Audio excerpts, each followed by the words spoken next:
বলেন আপনারা? কাজেই যারা এই প্রক্রিয়াকে নস্যাৎ করতে চায়, যারা আমাদের 17 বছর আন্দোলন সংগ্রামের ত্যাগকে ধ্বংস করতে চায়, তাদের বিরুদ্ধে, সেই চক্রান্তকারীদের বিরুদ্ধে আমাদের সবাইকে সজাগ থাকতে হবে। আমরা আমাদের ব্যক্তি স্বার্থ সাময়িকভাবে হলেও আমরা আমাদের ব্যক্তি স্বার্থকে প্রাধান্য না দিয়ে দলের স্বার্থে আমরা আমাদের সর্বোচ্চ ত্যাগ স্বীকারের মাধ্যমে আমাদের নেতা জনাব তারেক রহমানকে বাংলাদেশে ফিরিয়ে আনবো। আমাদের নেত্রী দেশনেত্রী বেগম খালেদা জিয়ার উপরে যে অন্যায় অত্যাচার হয়েছে, গত 6 বছর তাকে কারাগারে বিনা কারণে বন্দী করে রাখা হয়েছে, আমাদেরকে বাড়িঘর ছাড়া রাখা হয়েছে, আমাদেরকে জেলে রাখা হয়েছে, আমাদের নেতা নেত্রীদেরকে একের পর এক মামলা দিয়ে হয়রানি করা হয়েছে। প্রত্যেকটি অপরাধের বিচার আমরা করবো ইনশাআল্লাহ। আর সেই বিচার যদি আপনারা পেতে চান, হাইব্রিডদের কোনো প্রয়োজন নাই, আমাদের কোনো সুবিধাবাদীর প্রয়োজন নাই। আমাদের আমরা লড়াই সংগ্রাম করে হাসিনাকে বিতাড়িত করেছি। আমরা এই ভোটের মাধ্যমে আবারও বাংলাদেশ জাতীয়তাবাদী দলকে রাষ্ট্র ক্ষমতায় প্রতিষ্ঠিত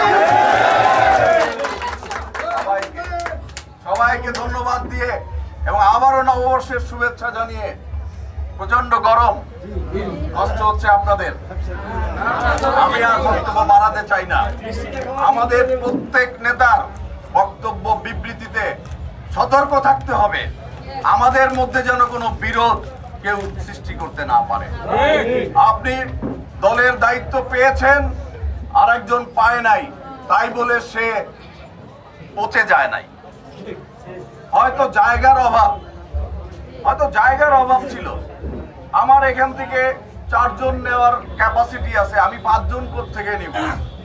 এই ধারা থেকে আমার 5 জন নেওয়ার ক্যাপাসিটি থাকলে আমি 6 জন কোত্থেকে নিব? তাই বলে আপনাকে নেই নাই বলে কি আপনি আপনার নেতৃত্ব, রাজনীতি সব শেষ হয়ে গেল? ধৈর্য ধরেন। আমিও তো 2 বছর কোনো পদ পদবিতে ছিলাম না, আন্দোলন সংগ্রামে সবার আগে আমি ছিলাম।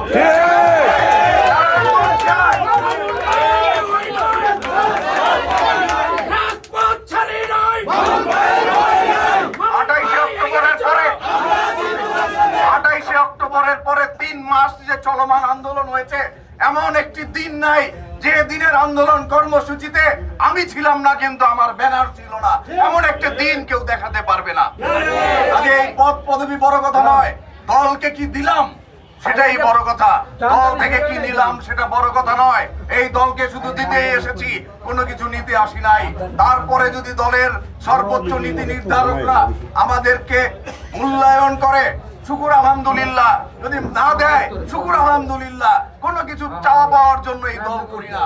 দেশের মানুষকে ভালোবাসি, এই দল দেশের মানুষের ভাগ্য উন্নয়নে কাজ করে, এই দলের সঙ্গে রয়েছি। এই দলের পাশে থেকেই যতদিন বেঁচে থাকবো, কিছু পাই বা কিছু না পাই, এই দলকে ভালোবেসে, মানুষকে ভালোবেসে, মানুষের খেদমত করে আমি আমার জীবন যেদিন শেষ হবে সেই দিন পর্যন্ত আপনারা দোয়া করবেন, সেই দিন পর্যন্ত যেন এই দলের পাশে থেকে এই দলের সেবা করে যেতে পারি। আরে আমরা যারা এই ধারায় বিশ্বাস করি, জাতীয়তাবাদী আদর্শে বিশ্বাস করি, আমরা অবশ্যই কি পাবো সেটি বড় কথা নয়, কি দিব সেটাই আজকে থেকে আমাদের মনে রাখতে হবে। যে এই দলকে আমরা কি দিলাম, এই দেশকে আমরা কি দিলাম, এই দেশের মানুষকে আমরা কি দিলাম। আমাদের এই দলের প্রতিষ্ঠাতা শহীদ রাষ্ট্রপতি জিয়াউর রহমানের ঢাকা শহরে একটি বাড়ি নাই, তাতে কি হয়েছে?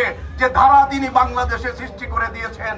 পৃথিবী যতদিন থাকবে, বাংলাদেশ নামক দেশটি যতদিন থাকবে, ততদিন জিয়াউর রহমানের নাম স্বর্ণাক্ষরে লেখা থাকবে। আপনি ইতিহাসের কোন জায়গায় অবস্থান করতে চান? আপনি এই দলের মাধ্যমে এই দলের জন্য সেবা করতে এসেছেন, এই দলকে দিতে এসেছেন, এই দেশকে দিতে এসেছেন, বাংলাদেশের মানুষের সেবা করতে এসেছেন।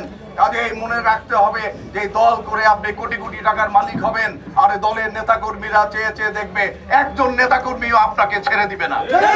কারণ অতীত থেকে শিক্ষা গ্রহণ করেন। যারা হাজার হাজার কোটি টাকার মালিক হয়েছে, আজকে তারা ইঁদুরের গর্তে গিয়ে লুকিয়েছে। একজন মন্ত্রী লন্ডনে 300